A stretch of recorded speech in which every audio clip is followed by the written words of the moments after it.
Please, Coco. I know we have a complicated history, but Jason needs your help. He's facing 10 years, my Uncle Robert said, his voice barely above a whisper in my office. His eyes, once filled with disdain when looking at me, now brimmed with desperation. I leaned back in my chair, letting the silence stretch between us. The irony wasn't lost on me.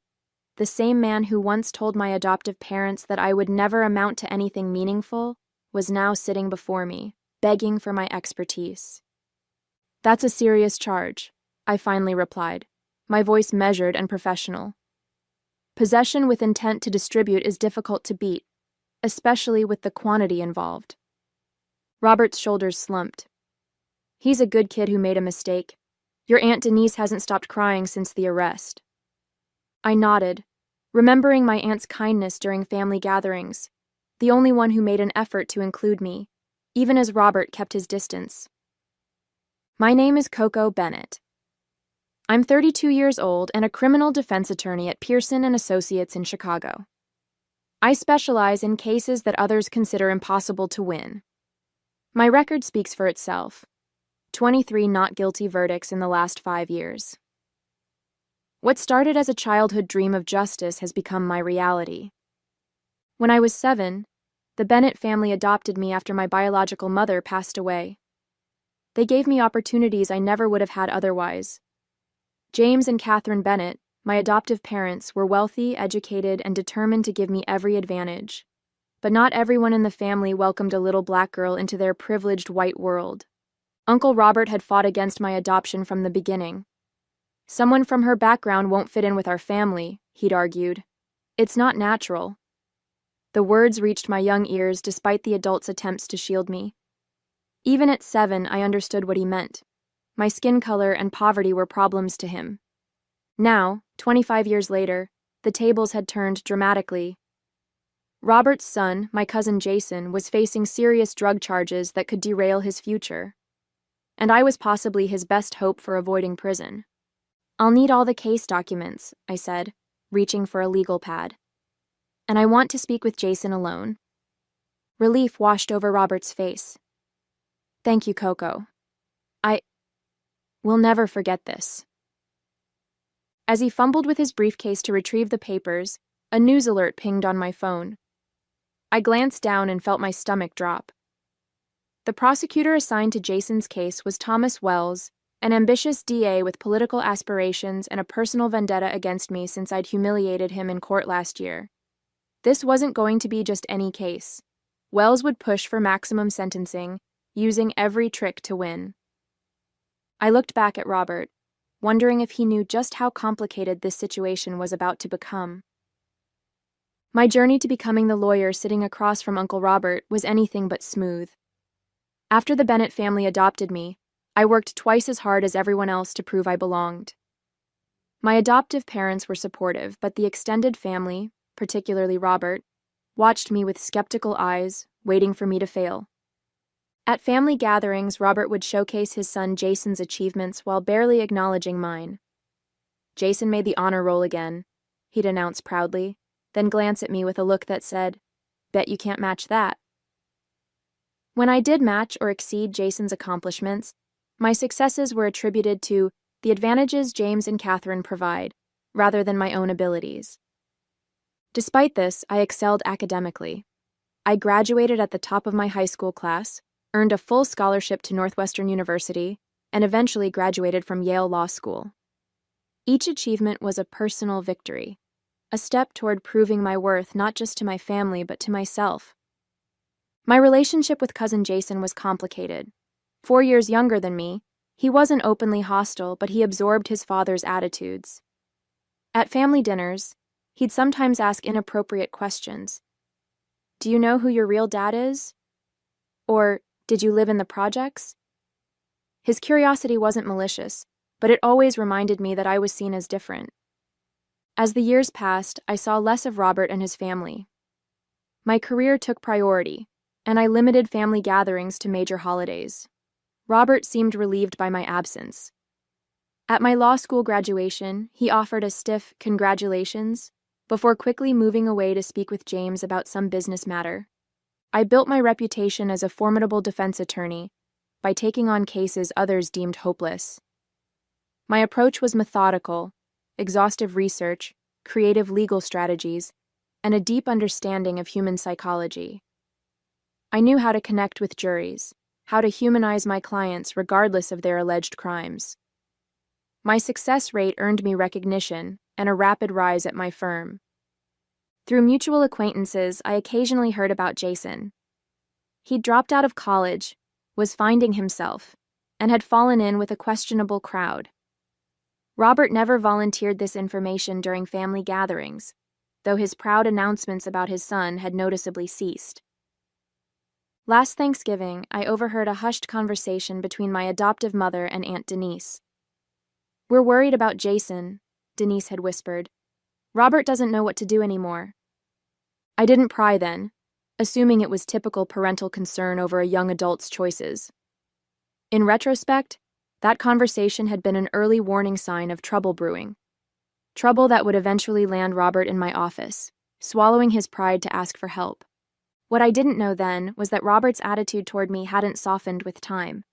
Just 3 months before his visit to my office, at my parents' anniversary celebration, he'd pulled James aside and said, "You did a noble thing with Coco, but wasn't it exhausting raising someone else's problem?" My father had immediately shut him down, but the comment made its way back to me through a well-meaning cousin. The words stung, proving that despite my accomplishments, Robert still saw me as an outsider, a charity case rather than family. The case file for Jason Bennett was worse than I'd initially thought. As I sat in my apartment that evening reviewing the documents Robert had provided, the gravity of the situation became clear. Jason had been caught with enough cocaine to trigger mandatory minimum sentencing guidelines. The evidence was substantial: drugs in his apartment, digital scales, baggies, and text messages that strongly suggested dealing.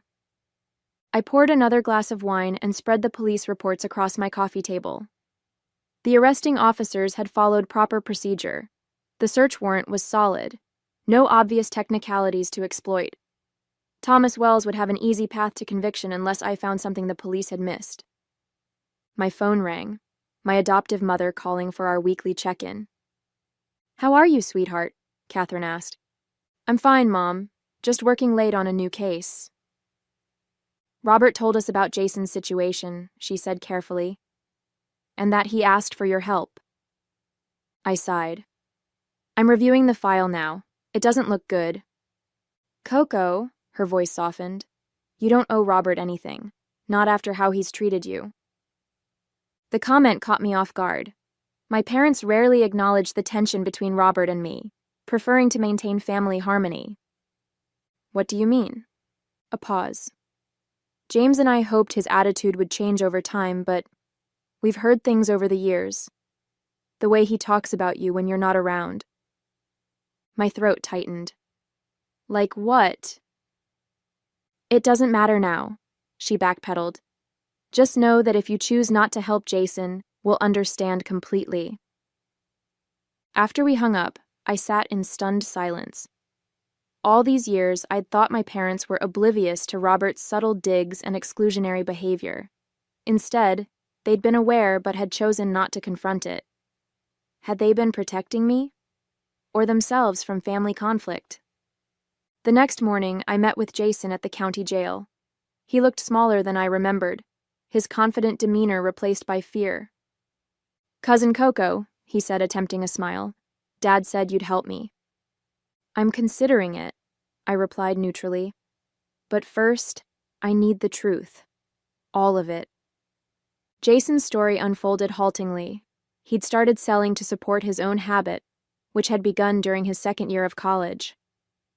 The arrest wasn't bad luck. It was the inevitable conclusion of choices made over years.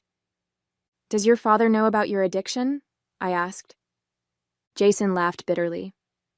"Dad doesn't believe in addiction. He thinks it's a weakness of character." That sounded like Robert. As our conversation continued, something shifted in me.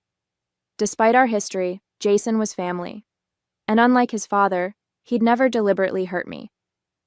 As I was leaving, Jason called after me. "Why would you help me?" Dad's been terrible to you. I turned back. I'm not doing it for him. Driving to the courthouse to review the evidence firsthand, I called my investigator, Devin, and asked him to dig deeper into the case. I need anything that might help create reasonable doubt. While waiting for the evidence clerk, I ran into Thomas Wells in the hallway. "Counselor Bennett," he said with a smirk. "Heard you're representing your cousin. Family loyalty is touching, but this is an open and shut case. We'll see about that." His smile widened. "Robert Bennett's son. Ironic that he needs your help, isn't it? Especially considering what your uncle said during the Bar Association dinner last year." I felt a chill. "What are you talking about?" "Oh," Wells feigned surprise. "You didn't hear? He was quite vocal about how affirmative action helped certain attorneys advance beyond their qualifications. The context made it clear who he was referring to." Blood rushed to my face as Wells walked away, satisfied he'd landed a blow. I stood frozen, processing this new information. Robert hadn't just dismissed me privately, he'd publicly undermined my professional accomplishments, suggesting I hadn't earned my success. The evidence clerk called my name, but I barely heard her. I'd been considering helping Jason despite Robert's past behavior, but this was different. This struck at the core of my identity as a lawyer, the one thing I'd built entirely on my own. The next morning, I walked into my office to find Robert waiting. He'd brought coffee and pastries, an obvious attempt to curry favor. "I thought we could discuss strategy," he said, gesturing to the food. "I've been researching similar cases online." I sat down at my desk without touching the offerings. "Before we start, I need to ask you something. At the Bar Association dinner last year, did you suggest I've benefited from affirmative action?" His face flushed. "That's not exactly—" "It's a yes or no question, Robert." He shifted uncomfortably. "It might have come up in conversation. Legal circles can be competitive, and sometimes discussions get heated." "So you publicly undermined my professional reputation while privately hoping I'd represent your son?" My voice remained calm, despite the anger building inside me. "You're twisting my words," he protested. "I was simply stating that diversity initiatives give certain people advantages in hiring. People like me." "I didn't say that specifically. Look, Coco, this isn't about us, it's about Jason. He needs your expertise." I studied him, the man who had tried to prevent my adoption, who had consistently made me feel like an outsider, and who now wanted to brush aside his actions for his son's benefit. Part of me wanted to tell him to find another attorney, to let him experience the consequences of his behavior. But that would punish Jason more than Robert. "I'll continue representing Jason," I finally said. "But let's be clear, I'm doing this for him and Aunt Denise, not for you. And our professional relationship will remain exactly that, professional." Robert's relief was obvious, though he bristled at my conditions. "Fine. What's your plan?" I outlined my preliminary strategy, explaining that Devin was investigating the arresting officers for potential procedural violations. Additionally, I need to understand if Jason's addiction could support a defense strategy. Has he ever sought treatment? Robert's expression hardened. "There's no addiction. Jason made poor choices, but he's not an addict. I won't have that narrative in court." "The evidence suggests otherwise," I countered, "and a documented history of addiction could potentially help his case." "Absolutely not," Robert insisted. "The Bennett name still means something in this city. I won't have it tarnished with addiction stories. We'll fight this on technical grounds." His reaction confirmed what Jason had told me. Robert was more concerned with appearances than his son's well-being. I realized that any defense strategy would have to navigate not just the legal challenges, but Robert's pride as well. Later that day, Devin called with his findings. The lead detective on Jason's case has a history of procedural shortcuts. Nothing that got cases thrown out, but enough to establish a pattern. This was the first piece of good news. "Send me everything you found. I want to depose him immediately." As I prepared for the deposition, Wells offered a plea deal. 5 years instead of 10. It was a standard offer, nothing that indicated concern about their case. I discussed it with Jason, who was willing to consider it, but Robert rejected it outright when I called him. "My son is not going to prison for 5 years," he declared. "You need to get this dismissed entirely." "That's not realistic given the evidence," I explained. "The plea might be our best option." "Then find a better option," he snapped. "Isn't that why we came to you? Your job is to keep him out of prison." I ended the call, frustration building. Robert was setting impossible expectations while limiting my strategic options. He wanted a miracle but wouldn't allow me to use all the tools at my disposal. The deposition of Detective Harmon revealed small inconsistencies in the search procedure, but nothing substantial enough to challenge the warrant. Wells watched with a satisfied expression as my line of questioning failed to uncover any major procedural violations. "Ready to reconsider that plea offer?" he asked afterward. "We're just getting started," I replied with more confidence than I felt. Back at my office, I found Robert waiting again, demanding updates. When I explained the limited progress, his demeanor shifted from anxious to accusatory. "I thought you were supposed to be exceptional," he said. "Maybe I should have gone with a more experienced attorney." The comment stung, but I kept my expression neutral. "You're welcome to seek other counsel if you're dissatisfied." He backtracked immediately. No, I just want to make sure we're exploring every avenue." As he left, I felt the weight of both professional and personal pressure mounting. I was fighting against strong evidence, an ambitious prosecutor, and my own uncle's impossible expectations and restrictions. For the first time, I questioned whether I could win this case, or if I even wanted to. 3 weeks into case preparation, Devin delivered information that changed everything. His deep background check on the prosecution's primary witness, the confidential informant who had allegedly purchased drugs from Jason multiple times, revealed a history of providing false testimony in exchange for reduced sentences in his own cases. "This could be our break," I told Jason during our next meeting. "If we can prove the informant lacks credibility, it undermines the entire foundation of the case against you." Jason seemed relieved but worried. "Will this mean discussing my problem in court?" "Eventually, yes. We'll need to address your addiction to contextualize your actions." His face fell. "Dad will never agree to that." "Your father isn't the one facing prison time," I said firmly. "This is your life we're fighting for." That evening, I invited Robert and Denise to my office to discuss the new development. I explained how attacking the informant's credibility could help Jason's case, but it would require acknowledging his addiction. "I've found a respected rehabilitation facility willing to accept Jason immediately," I continued. "Starting treatment now would demonstrate to the court that he's serious about recovery." Robert's reaction was immediate and hostile. "I already told you, we're not pursuing an addiction defense. Find another way." Denise, however, looked thoughtful. "Robert, if this could help Jason..." "It would ruin his future," Robert cut her off. "A recorded history of drug addiction would follow him forever." "A felony conviction would follow him longer," I pointed out. The argument escalated, with Robert eventually standing to leave. "I thought you were on our side, Coco. Instead, you're trying to publicly humiliate our family." As he stormed out, Denise stayed behind, her eyes filled with tears. "He's terrified," she explained, "not just of Jason going to prison, but of facing his own failure as a father." "His pride is going to cost Jason years of his life," I said. Denise reached for my hand. "There's something you should know. When you were adopted, Robert didn't just object because of prejudice.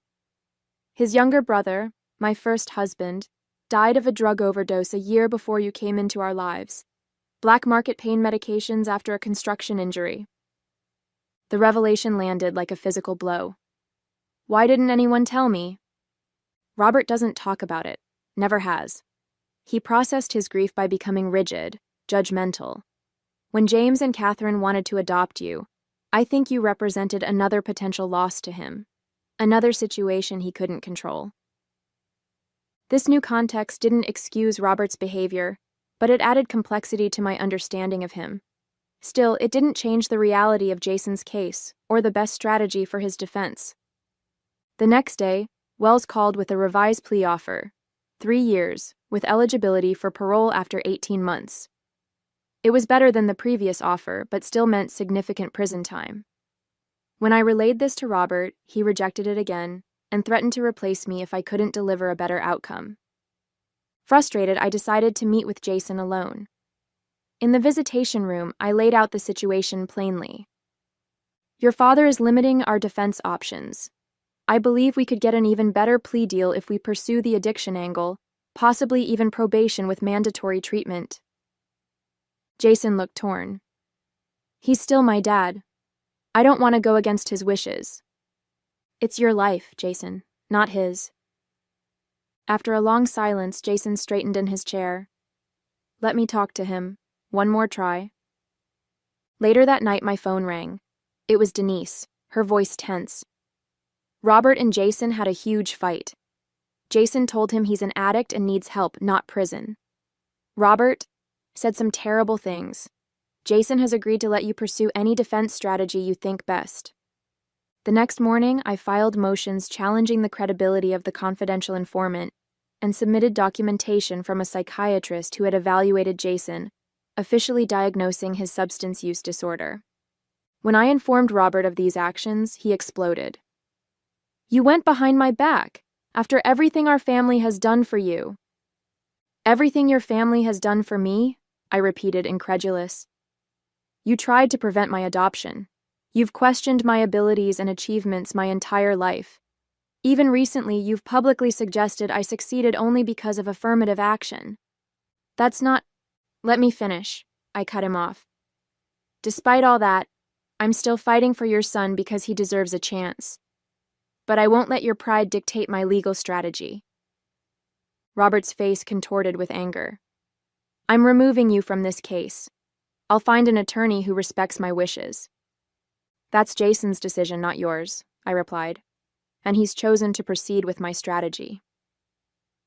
As Robert stormed out, I felt a strange mixture of liberation and anxiety. I'd finally confronted him directly after years of enduring his subtle digs and dismissals. But now the stakes were higher than ever. If my strategy failed, Jason would pay the price, and Robert would have new ammunition to question my capabilities.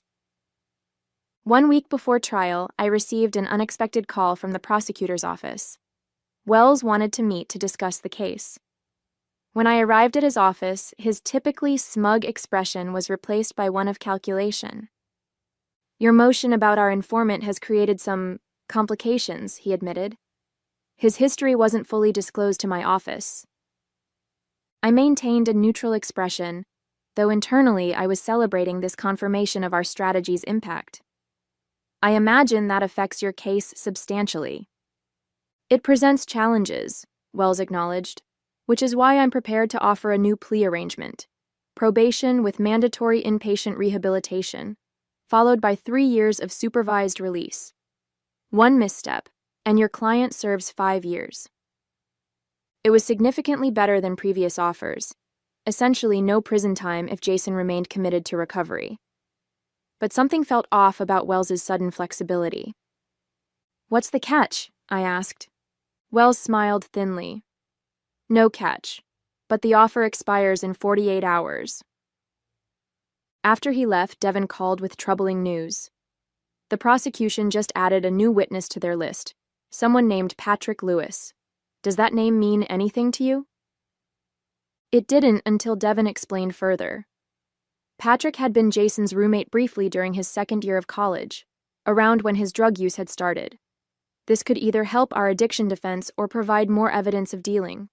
Without knowing what Patrick would testify to, it was impossible to assess the impact. I tried repeatedly to reach Patrick but was unsuccessful. The prosecutor's office claimed they didn't have contact information beyond what they'd provided, which I knew was untrue but couldn't prove. With the clock ticking on Wells's offer, I arranged an emergency meeting with Jason and, at his request, both his parents. In my office, I explained the plea deal and the new witness situation. This is a good offer, I told them. Probation instead of prison, with treatment for your addiction. But we need to decide quickly. Jason seemed inclined to accept, but Robert remained skeptical. What if this new witness helps our case? We could potentially get a full dismissal. Or he could provide damaging testimony that strengthens their case, I countered. This is a bird in hand versus two in the bush situation. Denise spoke up. I think we should take the deal. Jason needs treatment more than he needs a legal victory. Robert turned to his wife, surprise evident on his face. It was perhaps the first time I'd seen her directly contradict him. The dynamic between them shifted visibly as she held his gaze without backing down. After a tense silence, Robert asked me, "What would you do if it were your child?" The question caught me off guard, not just its content, but the fact that he was genuinely asking my opinion. I'd take the deal, I said honestly. The evidence against Jason is substantial. This offer gives him a chance to rebuild his life without the shadow of imprisonment. Jason looked at his father. Dad, I want to take it. I need help, not a legal miracle. Something in Robert seemed to crumble. The rigid posture, the certainty that had defined him in my eyes for decades. It all gave way to the vulnerability of a father facing his son's pain. Okay, he said quietly. I began preparing the necessary paperwork, relief washing over me. But that evening, Devin called again. I found Patrick Lewis. He was arrested last night for possession. The same detective who arrested Jason brought him in. My suspicions flared. That's too coincidental. It gets worse. He's claiming Jason was his supplier in college. Says he has text messages to prove it. The revelation sent me reeling. If Patrick testified to this and provided evidence, it could torpedo our addiction defense. The prosecution could argue Jason had been dealing for years, making him appear more calculating than troubled. I spent the night reviewing every document in the case, searching for anything we might have missed. By morning, I had formed a desperate but potentially effective strategy. At the courthouse, before I could officially accept the plea deal, I requested a private meeting with Wells. I know what you're doing with Patrick Lewis, I said without preamble. The timing of his arrest, his sudden willingness to testify against my client, it reeks of coercion. Wells maintained his poker face. That's a serious accusation, counselor. It is, I agreed, and one I'm prepared to raise formally if necessary. But first, I want you to see something. I slid a folder across the table. Inside were printouts of Detective Harmon's case history, specifically 3 instances where confidential informants had changed their stories after being arrested by him. This establishes a pattern that could raise serious questions about your department's tactics, I explained. Questions no ambitious prosecutor wants attached to his name during an election year. Wells's expression remained neutral, but I could see him reassessing. What's your point? I want the original deal, probation with treatment, but with no contingent prison time if he relapses. Addiction recovery often includes setbacks. One failed test shouldn't mean 5 years behind bars. After a tense standoff, Wells agreed. Whether it was the strength of my argument or his concern about potential procedural misconduct allegations, he revised the deal.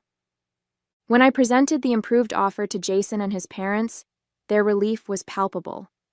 As the paperwork was finalized, I felt the weight of weeks of stress begin to lift. Against considerable odds, we had secured a resolution that gave Jason the chance he needed. 1 month after Jason began treatment at New Horizons Rehabilitation Center, I received an unexpected invitation to meet with Robert at his office. Curious but cautious, I agreed. His workspace reflected his personality, meticulously organized, traditionally furnished, projecting stability and success. As I entered, he stood awkwardly, gesturing to a chair across from his desk. "Thank you for coming," he began. "I wanted to meet somewhere private to express my gratitude for what you did for Jason." "I was doing my job," I replied evenly. "No," he shook his head. "You did more than that. You fought for him despite how I've treated you over the years." The admission hung in the air between us. Robert looked older somehow, the confident businessman facade replaced by something more human and uncertain. I visited Jason yesterday, he continued. His counselor said something that's been echoing in my mind. She said that addiction thrives in secrecy and shame. That by trying to hide Jason's struggles, I was actually making recovery harder for him. I remained silent, waiting for him to continue. It made me think about other things I've kept hidden behind pride and silence, like my brother's death, and my behavior toward you. Robert's voice wavered slightly. I've spent 25 years being wrong about you, Coco. From the moment James and Catherine brought you home, I was wrong. He opened his desk drawer and removed a framed photograph I'd never seen, a younger Robert with his arm around another man who shared his features. This is Patrick, my brother. After he died, I became fixated on the idea that I could have saved him if I'd been stricter, less accepting of his phases. When you came into our family, I projected all those fears onto you. That explains some things, I acknowledged, but it doesn't excuse treating a child as if they're predestined to fail because of their background. You're right, he agreed, surprising me. There is no excuse. Only a flawed man who couldn't separate his fears from reality, who couldn't see that a brilliant young girl deserved every opportunity, regardless of where she came from. The courtroom had prepared me for many scenarios, but not for the sight of my uncle's eyes filling with tears. I was there when you graduated law school, he continued, sitting in the back. I heard them announce your honors, watched you walk across that stage. And do you know what I felt? Fear. Because your success challenged everything I'd convinced myself was true. He placed a wrapped box on the desk between us. This doesn't make up for anything, but I hope it might represent a new beginning. Inside was a beautifully crafted nameplate for my desk, Coco Bennett Esquire. Simple, elegant, an acknowledgement of my professional identity. I'm proud to share a family name with you, Robert said quietly, if you'll still claim us as family. The transformation in Robert wasn't immediate or perfect, but it was profound. Over the following months, as Jason progressed through his recovery program, Robert began his own healing journey. He attended family therapy sessions, confronting decades of unprocessed grief and rigid thinking patterns. Our family dynamics shifted.